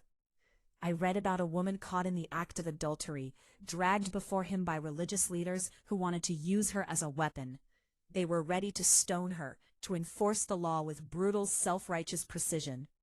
And Jesus, the one without sin, stooped down and wrote on the ground. One by one, the accusers dropped their stones and walked away. And then he looked at her, not with disgust, not with condescension, and he said, "Neither do I condemn you. Go and sin no more." That was him. That was his heart. He didn't excuse sin, but he didn't define a person by it. He offered a way out, a new beginning. I read about a man who touched lepers, who let a sinful woman wash his feet with her tears, who ate with tax collectors and sinners, who said that he came not for the healthy, but for the sick. I was sick. I was sick with a sickness that had no name, a sickness of the soul, a sickness of self-reliance that had left me isolated and bitter. And he was a physician. He wasn't repelled by my wounds. He came to heal them. The more I read, the more I realized that the gospel, the good news of Jesus Christ, was not a message about becoming a better version of myself. It was a message about dying to that self entirely and being raised to something new. It was about realizing that my best efforts at righteousness were like filthy rags, stained with pride and self-interest. I had thought that being a good person was about the things I didn't do. I didn't cheat, I didn't steal, I didn't commit adultery. But I had done something far worse. I had taken the life God had given me, and I had made myself the center of it. I had worshipped at the altar of my own reputation, my own success, my own image. And that altar had crumbled, leaving me with nothing. But Jesus offered me himself in place of that nothing. He offered to be my righteousness, my worth, my identity. He had lived the perfect life that I could not live. He had died the death that my sin deserved. And on the third day, he had risen, conquering sin and death once and for all. He had done for me what I could never do for myself. And all he asked was that I stop trying to earn it, stop trying to deserve it, and simply receive it as a gift. That was the hardest part. My entire being was wired to earn. My hands were conditioned to grasp, to work, to produce. To open them and receive something freely offered felt like a violation of every instinct I had. But that's what I did that night in the small church. And it's what I continued to do day by day as I read, as I sat in the quiet, as I let the truth of who he is sink into the deepest parts of me. The circumstances of my life did not magically transform overnight. I did not get a phone call the next day with a dream job offer. The pain of the past did not vanish like morning mist. There were still days when the bitterness would rise up in my throat, when the old anger would claw at my heart. There were still nights when I would wake up in a cold sweat, the familiar weight of failure pressing down on me, whispering that it was all a delusion, that I was fooling myself, that someone like me could never be truly loved. But now there was a difference. When those whispers came, I had somewhere to go. I had someone to go to. I would take those feelings, the shame, the fear, the self-loathing, and I would lay them at the foot of that cross. Not because I was supposed to, not because it was a religious duty, but because I had learned that he was the only one who could bear them, and he did. He never turned me away. He never said, "You've had this thought too many times, you're too much work." He was patient. He was kind. He was and is faithful when I am faithless. The process of healing was slow, and it was often painful. It meant letting go of the stories I had told myself about the people who had hurt me, not because they were right, but because holding on to the bitterness was like drinking poison and expecting them to die. It meant forgiving the ex-husband, not for his sake, but for mine. It meant forgiving myself for the years I had wasted, chasing things that could never satisfy. It meant learning to see my past not as a series of failures that disqualified me, but as a landscape of grace, a testament to the fact that God specializes in bringing beauty from ashes. I started attending the services, sitting in the back at first, feeling like an imposter among people who seemed to have a fluency in faith that I lacked. But they welcomed me with the same gentle, non-demanding love that the silver-haired woman had shown me. They didn't care about my resume, or my marital status, or my bank account. They asked me about my heart. They prayed with me, not in fancy theological language, but with simple, heartfelt words. They shared their own stories of brokenness and redemption, and I realized that I was not the only one with a complicated past. The church was not a museum for saints. It was a hospital for sinners. It was in that community that I began to understand that my relationship with Jesus was not meant to be a solitary thing. He had not saved me just for my own private benefit. He had saved me into a family. I had never been good at family. My own family had been functional in a distant, reserved way. We didn't talk about feelings. We didn't share our struggles. We presented a polished facade to the world. But here, in this ragtag group of believers, I found a different kind of family. It was messy, it was imperfect, but it was real. We bore one another's burdens. We confessed our sins to one another. We wept with those who wept, and rejoiced with those who rejoiced. As I grew in my faith, I began to see the threads of God's grace woven through my entire story, even the parts I had thought were irredeemable. The failed marriage taught me that no human relationship can bear the weight of ultimate meaning. It taught me that I had been looking for a savior in a spouse, and that was a burden no person could carry. The lost career taught me that my identity was not in my job title. It stripped away the scaffolding I had built around myself and left me with the raw, essential question of who I really was. The loneliness taught me that there is a solitude that is not empty, but full, a solitude in which the voice of God can be heard more clearly. I began to understand the words of the Apostle Paul, who spoke of boasting in his weaknesses, because when he was weak, then he was strong. I had spent my life trying to be strong, trying to project an image of invulnerability. But it was in my weakness, in my utter inability to save myself, that the power of Christ was able to rest on me. I stopped hiding my scars, because they were not marks of shame. They were the places where God's healing light had entered. Years have passed since that rainy season of my life. The small apartment is a distant memory. I have a home now, a modest one, but it is filled with warmth, and with the laughter of friends who have become family. I have work that I love, work that uses the gifts God gave me, not for my own glory, but to serve others. I am not defined by my failures, and I am not defined by my successes. I am defined by one thing alone. I am a woman who was lost and is found, who was blind and now sees, who was dead in her trespasses and sins, and has been made alive together with Christ. I still have struggles. Life is still hard. There are still days when the old patterns of thought try to reassert themselves, when I am tempted to measure my worth by my productivity or my circumstances. But I have learned to take those thoughts captive to the obedience of Christ. I have learned to preach the gospel to myself every day, to remind myself that my acceptance before God is not based on my performance, but on His finished work. What has He done in my life? He has done everything. He took a heart of stone and gave me a heart of flesh. He took a spirit of despair and gave me a garment of praise. He took a life that was fragmented and shattered, and He has been, piece by piece, making it whole.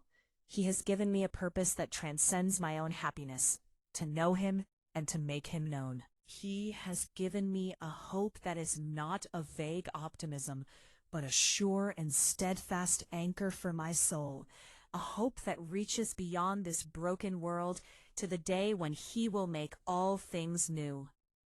I love Jesus Christ.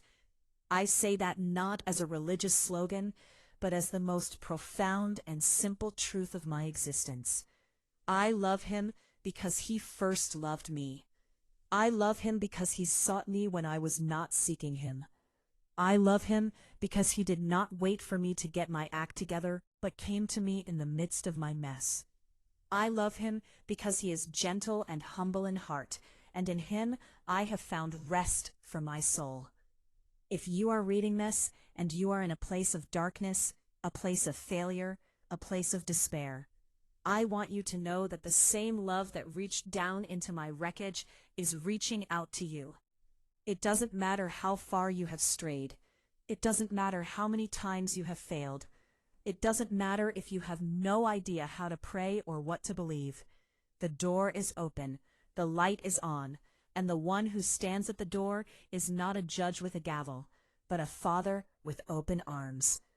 He is not asking you to clean up your life before you come to Him. He is asking you to come to Him so that He can clean it up. He is not looking for your perfection. He is looking for your heart. He is the good shepherd who leaves the 99 to find the one that is lost. And He will find you. He will carry you home.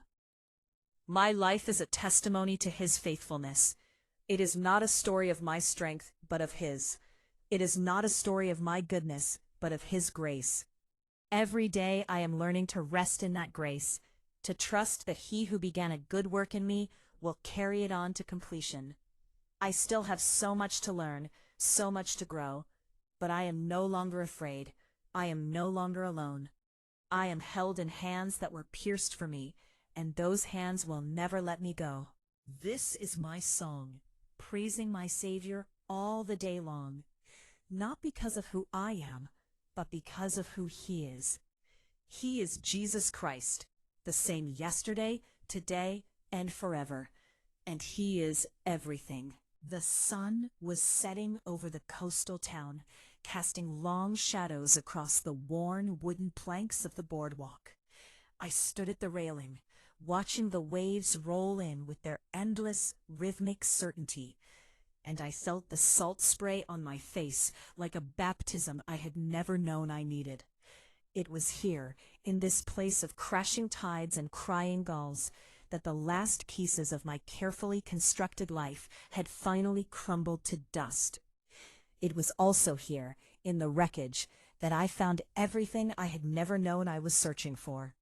I was 47 years old when I arrived in that town with nothing but a suitcase, a car that was threatening to give out at any moment, and a heart so bruised and battered I wasn't sure it would ever beat properly again. The town was small, the kind of place that tourists pass through in the summer months and forgot by autumn. I had chosen it precisely because of that. I wanted to be forgotten. I wanted to disappear into the fog that rolled in off the ocean each morning and become as insubstantial as the mist itself. The apartment I rented was above a closed-down bait shop, a fact that would have seemed absurdly poetic to anyone who knew the trajectory of my life.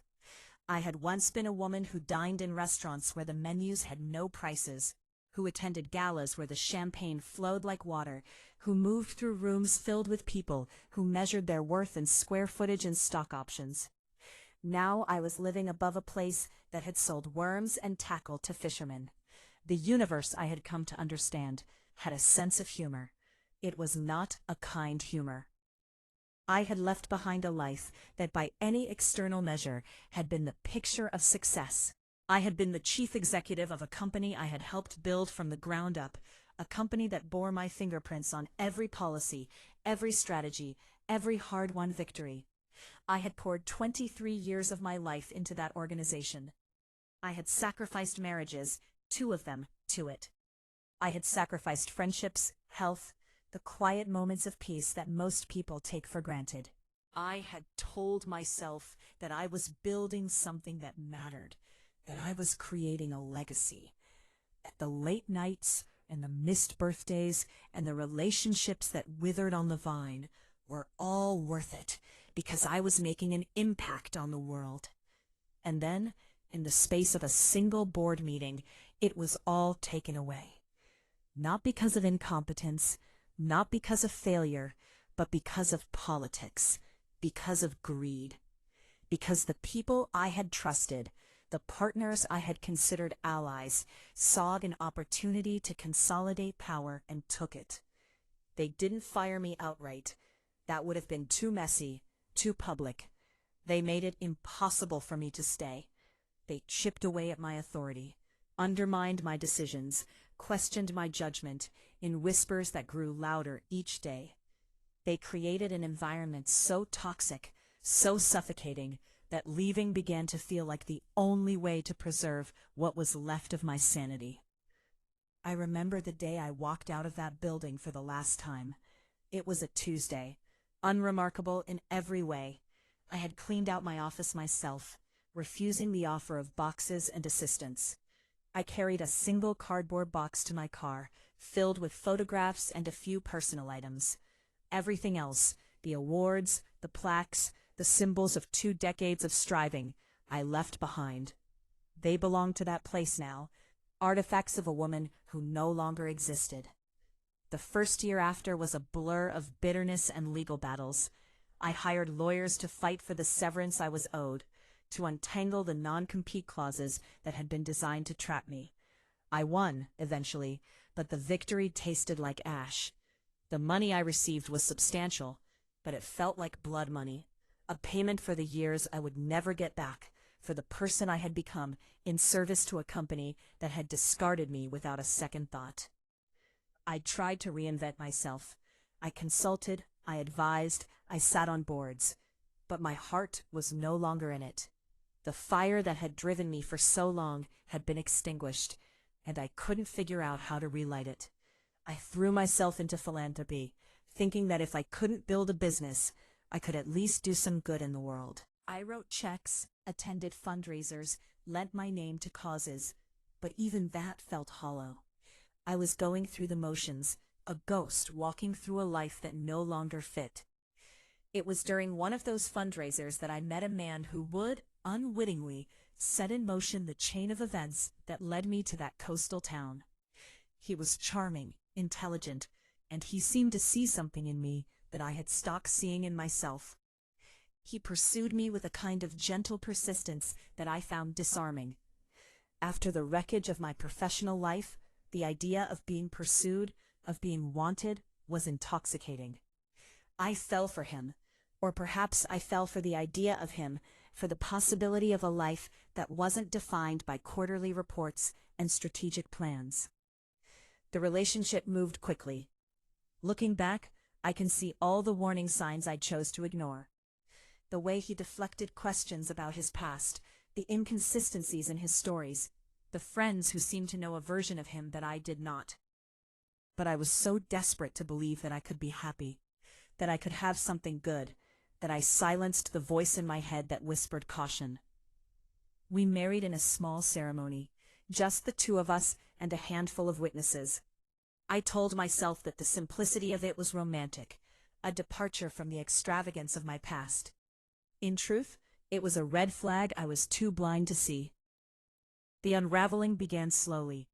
There were the late nights, the unexplained absences, the phone calls he would step outside to take.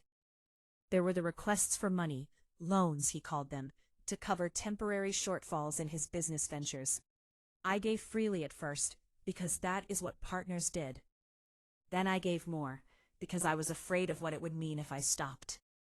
By the time I discovered the truth, it was too late. There had been no business ventures, there had been gambling debts, secret accounts, a second life I had been utterly blind to. And in the process of trying to keep up the facade, he had drained nearly everything I had. The divorce was swift and brutal. I just wanted him out of my life. But when the dust settled, I found myself looking at a bank account that was a fraction of what it had been, a reputation that had been quietly smeared by the rumors he spread in his defense, and a heart that had been broken open in ways I had never thought possible. It was then that the silence I had been running from finally caught up with me. In the empty rooms of the house I could no longer afford, in the long, sleepless nights when the city outside my window hummed with a life that no longer included me, I was forced to sit with myself, and I did not like what I found. I had spent my entire life building, achieving, conquering.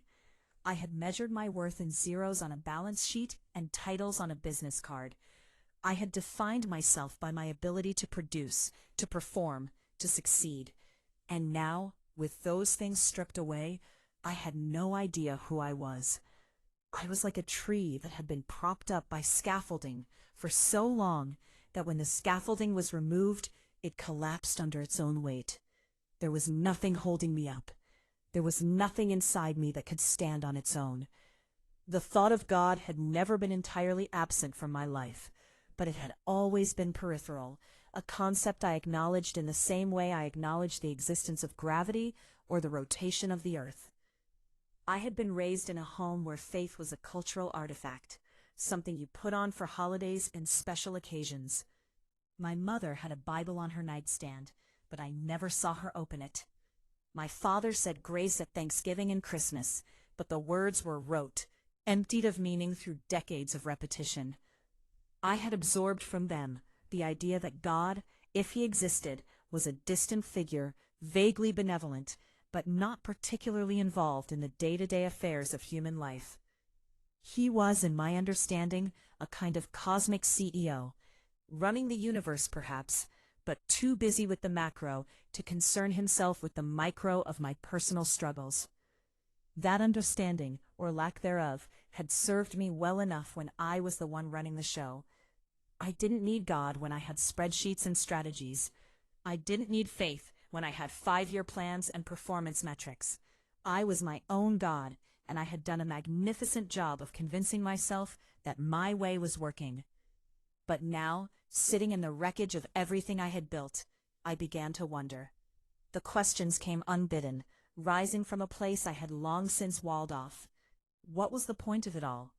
If I had succeeded, if I had kept the company, if I had never met the man, if I had died at the peak of my power with my portfolio full and my reputation intact, I would have been buried in the ground like every other human being who had ever lived. The awards would gather dust. The company would move on. The name on the building would eventually be painted over or torn down. What was it all for? I had heard people speak of having a relationship with Jesus Christ. I had seen the bumper stickers, the billboards, the televangelists with their perfectly coiffed hair and their promises of prosperity. I had dismissed it all as the opiate of the masses, a crutch for people who couldn't face the harsh realities of existence. I was too intelligent, too sophisticated, too self-sufficient for such things. Or so I had believed. But there, in the quiet of my empty house, with my career in ruins and my heart in shreds, I found myself doing something I had never done before. I found myself praying. It wasn't a proper prayer, not the kind I had heard in churches or seen in movies. It was more like a cry, a raw and desperate plea, torn from the depths of a soul that had run out of options. I don't remember the exact words, but I remember the essence of it. It was this: if you are real, if you are there, I need you. I don't know what I believe, and I don't know if I even have the right to ask, but I have nothing left. I have tried everything, and I have failed at everything that mattered. If you are there, please show me. Please help me. The days that followed were not marked by any dramatic sign. There was no burning bush, no voice from the heavens, no sudden transformation that turned my sorrow into joy. What happened was quieter, slower, but in its own way, more profound. It was as if a seed had been planted in the barren soil of my heart, and though I could not see it growing, I could feel something shifting beneath the surface. I started taking walks, long, aimless walks through the city, through neighborhoods I had never explored, past churches I had always hurried by without a second glance. I found myself pausing in front of them, reading the names on the signs, the times of services, the messages on the outdoor bulletin boards. Most of them were unremarkable, filled with announcements about potlucks and youth group meetings. But one of them, a small church tucked between a laundromat and a pawn shop, had a message that stopped me in my tracks. It was simple, printed in black letters on a white board. Come to me, all you who are weary and burdened, and I will give you rest. I stood there for a long time, reading those words over and over. Weary, burdened, rest. Those words were for me. They were written for the woman who had carried the weight of her own success on her shoulders for decades, who had believed that rest was something you earned after you had done enough, achieved enough, become enough. And now, with nothing left to show for all that striving, the promise of rest, not as a reward, but as a gift, was almost too much to comprehend. I went back the next Sunday. I sat in the back row, as I would do many times in the months that followed, and I listened. The building was small, the congregation modest. There were no elaborate productions, no fog machines or stadium seating, just a simple room with wooden pews, a cross at the front, and people who sang hymns with a sincerity that moved me in ways I couldn't articulate. The pastor that day spoke from the Gospel of Matthew, the same passage that had drawn me to the church. He talked about the kind of rest Jesus offers, a rest that is not the absence of work, but the presence of peace. He spoke about the yoke that Jesus invites us to take up, a yoke that is easy and a burden that is light. I had always thought of religion as adding weight to an already heavy life. More rules, more obligations, more things to do to earn favor with a demanding God. But what this man was describing was the opposite. He was describing a God who said, "Stop striving. Stop trying to earn what you can never deserve. Let me carry the weight." After the service, I tried to slip out unnoticed, but the pastor caught up with me at the door.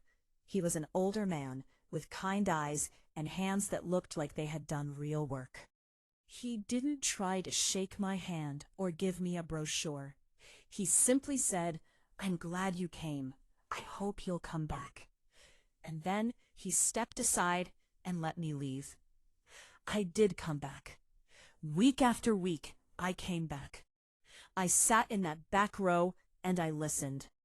I listened to the stories of a God who had created the universe, and yet knew the number of hairs on my head.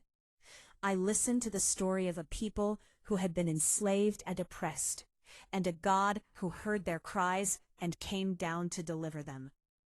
I listened to the story of a king who did not come in power and glory, but as a baby born in a stable to a poor young woman in a conquered land. The story of Jesus began to unfurl before me like a flower I had never seen before, each petal revealing a new dimension of beauty. I read about his birth, the shepherds in the fields, the angels singing glory to God in the highest, I read about his childhood, the years of obscurity in Nazareth, the ordinary life that preceded the extraordinary ministry. And then I read about his ministry, the 3 years that changed the world forever. What struck me most was not the miracles, though they were astonishing. It was the way he treated people. He had no regard for the hierarchies that humans had constructed. He touched lepers, the untouchables of his society. He spoke to women in public, a scandalous thing for a rabbi to do. He welcomed children when his disciples tried to send them away. He ate with tax collectors and sinners, the people who had been written off by the religious elite. He was kind to the broken, merciful to the desperate, gentle with the ashamed. I saw myself in those people. I had been proud once, too proud to see my need. But now I was the woman at the well, drawing water from a source that could never satisfy, meeting a man who offered living water that would become a spring within me, welling up to eternal life. I was the woman caught in adultery, dragged before him by accusers who cared nothing for me except as a tool to trap him. And he, the only one without sin, looked at me and said, "Neither do I condemn you. Go and sin no more." The more I learned about Jesus, the more I realized that my understanding of God had been fundamentally flawed. I had believed in a God who demanded performance, who kept score, who loved me when I was good and turned away when I failed. But the God revealed in Jesus was different. He was a God who pursued, who sought, who left the 99 to find the one. He was a God who did not wait for me to clean myself up, but who came to me in my filth and my shame and said, "Let me wash you." I remember the night I finally understood. It was not in the church, but in my own home, late at night, with the Bible open on my kitchen table. I was reading the story of the prodigal son, a story I had heard as a child, but had never truly grasped. A young man demands his inheritance from his father, essentially saying, "I wish you were dead." He goes to a far country and squanders everything in reckless living. When a famine comes, he finds himself starving, longing to eat the pods he feeds to the pigs. And in his desperation, he decides to go back to his father, not as a son, but as a hired servant, because even his father's servants have enough to eat. I had been that son. I had taken the life God had given me, the talents, the opportunities, the breath in my lungs, and I had used them for my own glory. I had gone to a far country of self-sufficiency and pride. I had squandered everything on pursuits that could never satisfy. And now, in the famine of my soul, I was ready to come home. But what happened next in the story undid me. The father, watching and waiting, sees his son while he is still a long way off. He runs to him, which was undignified for a man of his standing, and throws his arms around him and kisses him. The son begins his rehearsed speech, but the father cuts him off. He doesn't want to hear about hired servants. He calls for the best robe, a ring for his finger, sandals for his feet. He kills the fattened calf and throws a party, because his son who was dead is alive again, who was lost is now found. That was the God I was meeting. Not a distant CEO, not a harsh judge, not a cosmic scorekeeper. A father. A father who had been watching for me, waiting for me, longing for me to come to my senses and come home. A father who did not care about my failures, my wasted years, my foolish choices. A father who only wanted me back. That night I did not just believe in God, I surrendered to him. I got on my knees in my kitchen, the linoleum cold and hard beneath me, and I confessed everything.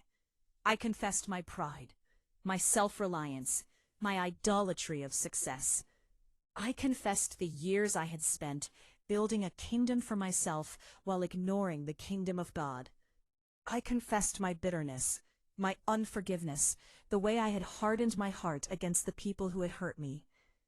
I told him that I had nothing left to offer, that I was coming home empty-handed, that I was throwing myself on his mercy. And in that moment, something happened. It was not a lightning bolt or a vision. It was something quieter, but no less real. It was a presence, a weight of glory that filled my small kitchen, a warmth that spread through my chest, a sense of being seen and known and loved in a way I have never experienced. I wept, not with the tears of sorrow I had shed so many times, but with tears of release, of relief, of joy. The prodigal had come home, and the father was throwing a party. That was the beginning, but it was only the beginning. The journey that followed was not a straight line from despair to happiness. It was a winding road, with switchbacks and steep climbs and dark valleys. But I was no longer walking it alone. The same Jesus who had met me in my kitchen was with me every step of the way. I left the city not long after that. The memories were too heavy, the ghosts too numerous. I sold what remained of my possessions, packed what would fit in my car, and drove until I reached the ocean. That's how I found myself in that small coastal town, in the apartment above the closed bait shop, with the sound of the waves as my constant companion. The church I found there was even smaller than the one I had left behind. It was a white clapboard building with a steeple that leaned slightly to the left, as if it had been worn down by decades of sea winds. The congregation was a collection of fishermen, shopkeepers, retirees, and a handful of young families. They sang hymns in the old style, accompanied by a piano that was perpetually out of tune. The pastor was a woman, which had surprised me at first, but I quickly came to love her straightforward way of preaching and her deep, abiding love for the scriptures. In that church, I began to learn what it meant to follow Jesus, not just believe in him. I learned that faith was not a one-time decision, but a daily choice to trust, to surrender, to pick up my cross and follow. I learned that the Christian life was not about being good enough, but about being connected to the one who is good. I learned that the same power that raised Jesus from the dead lived in me, not to make me successful by the world's standards, but to transform me into the person God had created me to be. The transformation was not always comfortable. There were things in my heart that had to be rooted out, old patterns of thinking that had to be renewed. I had spent decades measuring my worth by my productivity, and learning to rest in my identity as a beloved child of God was a daily battle. I had been a woman who held grudges, who kept careful accounts of wrongs done against her, and learning to forgive, truly forgive, was a process that took years. There were relationships I had to mend, apologies I had to make, pride I had to swallow. But God was patient with me. He was gentle. He never shamed me for my slowness, never grew frustrated with my repeated failures. He simply kept working, kept shaping, kept reminding me that I was a work in progress, and that he who had begun a good work in me would be faithful to complete it. One of the most profound changes he brought about was in my understanding of love. I had spent my life thinking of love as something you earned, something that was conditional on your performance. I had loved my company because it gave me identity. I had loved my ex-husband because I thought he would give me security. I had loved myself only when I was achieving, producing, succeeding. But the love of God was different. It was unconditional, unearned, unending. It was a love that had pursued me when I was running away, that had called me when I was hiding, that had welcomed me when I came home with nothing. That love began to change how I loved others. I started to see the people around me not as obstacles to my success or instruments for my comfort, but as souls for whom Christ died. The grumpy old man who lived down the hall, the young mother struggling with her children, the teenager who bagged my groceries with sullen resentment. Each of them was a person loved by God, and that made them worthy of my love, regardless of what they could do for me. I began to get involved in the community. I started volunteering at a local food bank, then at a shelter for women who were fleeing domestic violence. It was there that I found my calling, the thing God had been preparing me for through all the years of my life. My business skills, the strategic thinking I had honed over decades, the ability to organize and lead, none of that had been wasted. God had been using it all, shaping me for this moment. I helped the shelter expand its services, secure funding, build a program that not only provided safe housing, but also job training and counseling and long-term support. For the first time in my life, I was using my gifts not to build my own kingdom, but to build His. And the joy I found in that work was deeper than anything I had ever experienced in a boardroom. There were still hard days, days when the trauma of the women I worked with felt overwhelming, days when the funding fell through or the bureaucracy threatened to strangle our efforts. But I was no longer carrying those burdens alone. I had a community of believers who prayed with me, worked alongside me, reminded me of the hope we had in Christ. I also began to understand suffering in a new way. My own suffering, the loss of my career, the betrayal of my marriage, the years of emptiness, had been the very thing that drove me to Jesus. It had been the gift I never would have chosen, but could no longer live without. And now, as I walked alongside women who had suffered in ways I could only imagine, I understood that my scars were not marks of shame, but credentials of compassion. I could sit with a woman who had lost everything, because I had lost everything. I could tell her that there was life on the other side of despair, because I had found it. The Apostle Paul wrote that we are to comfort others with the comfort we have received from God. I had received so much comfort, so much grace, so much undeserved mercy, and now I got to pour that out on others. It was the most humbling and the most fulfilling work I had ever done.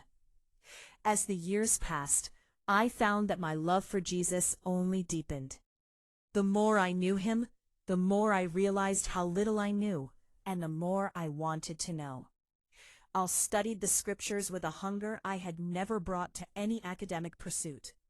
I prayed, not in the formal, structured way I had once imagined a prayer required, but in a constant, running conversation throughout my day. I learned to listen, to be still, to wait on Him. I learned that His presence was not something I had to strive for. It was something He had promised never to withdraw. There were seasons of doubt, seasons when the old voices would return, whispering that it was all a delusion, that I was fooling myself, that a woman with my past could never be truly loved by a holy God. In those seasons, I learned to cling to what I knew rather than what I felt.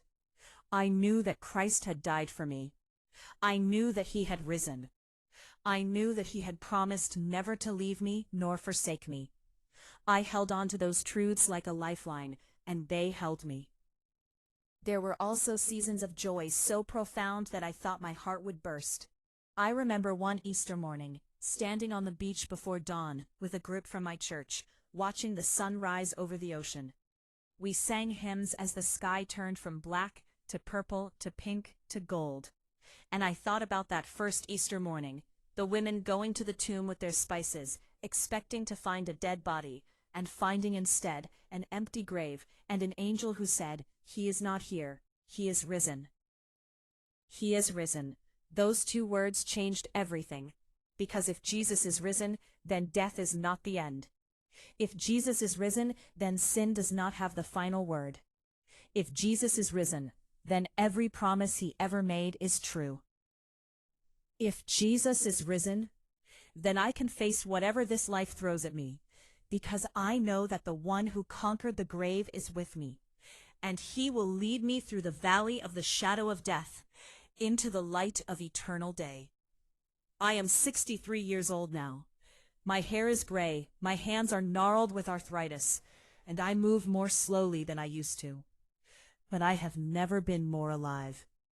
The work at the shelter continues, though I have stepped back from the day-to-day management, and now serve more as a mentor, a grandmother to the young women who come through our doors. I spend my mornings in prayer and scripture. my afternoons walking along the beach or visiting with friends, my evenings gathered with the small community of believers who have become my family. I think often about the woman I used to be, the one who sat in that empty house in the city, wondering if her life was over. That woman had no idea what was waiting for her. She thought she had lost everything, but she had only lost what she could not keep. What she gained, what I gained, is what cannot be taken away. I have learned that the gospel is not a message about how to make your life better. It is a message about how your life must die, so that you can receive the life of Christ in its place. I died to my pride, my self-sufficiency, my need to be in control. I died to my identity as a successful executive, a wealthy philanthropist, a woman who had it all together. And in that death, I found true life. The life of Jesus lived in me and through me, a life that is not defined by circumstances, but by an unshakable hope. What has he done in my life? He has done everything. He took a woman who was dead in her trespasses and sins, and made her alive together with Christ. He took a woman who was chasing after wind, and gave her a purpose that will echo into eternity. He took a woman who was burdened and weary, and gave her rest. He took a woman who was lost, and brought her home. I love Jesus Christ. I love him because he first loved me. I love him because he sought me when I was not seeking him. I love him because he did not give me what I deserved, but gave me what I could never earn. I love him because he is patient with my slowness, gentle with my failures, faithful when I am faithless. I love him because he is the author and perfecter of my faith, the founder and finisher of the story he is writing in my life. If you are reading these words and you are where I was, empty, weary, burdened, wondering if there is any hope left, I want you to know that there is. Not in a philosophy, not in a program, not in a self-help strategy. There is hope in a person. His name is Jesus. He is the same yesterday, today, and forever. He is the good shepherd who leaves the 99 to find the one. He is the father who runs to meet the prodigal. He is the bridegroom who loves his bride with an everlasting love. You do not need to clean yourself up before you come to him. You do not need to have the right words or the right theology. You just need to come. Come as you are, with your failures and your fears, your bitterness and your brokenness. Come to the one who said, "Come to me, all you who are weary and burdened, and I will give you rest." He will not turn you away. He has never turned anyone away, and he will not start with you. This is my story. It is a story of ruin and redemption, of death and resurrection, of a woman who tried to build her life on sand and found at last the rock. It is not a story of my strength, but of his. It is not a story of my goodness, but of his grace. And it is still being written. Every day, he is making me more like himself. Every day, he is using me to bring a little more of his kingdom to this broken world. Every day, I am learning to love him more, to trust him more, to rest in him more. One day, this story will reach its earthly end. My body will fail. My heart will stop. My breath will cease. But that will not be the end of the story. It will be the beginning of the next chapter. The chapter where faith becomes sight, where hope becomes reality, where love is finally, fully, eternally realized. I will see him face to face. I will fall at his feet and worship. And I will hear him say, "Well done, good and faithful servant. Enter into the joy of your Lord." Until that day, I will keep telling this story. I will keep speaking of his goodness, his mercy, his love. I will keep inviting others to come and see, to taste and know that the Lord is good. I will keep loving him, serving him, following him, because he is worthy. He is worthy of all my praise, all my devotion, all my life. He is Jesus Christ, my Lord, my Savior, my friend, my God. And he is everything.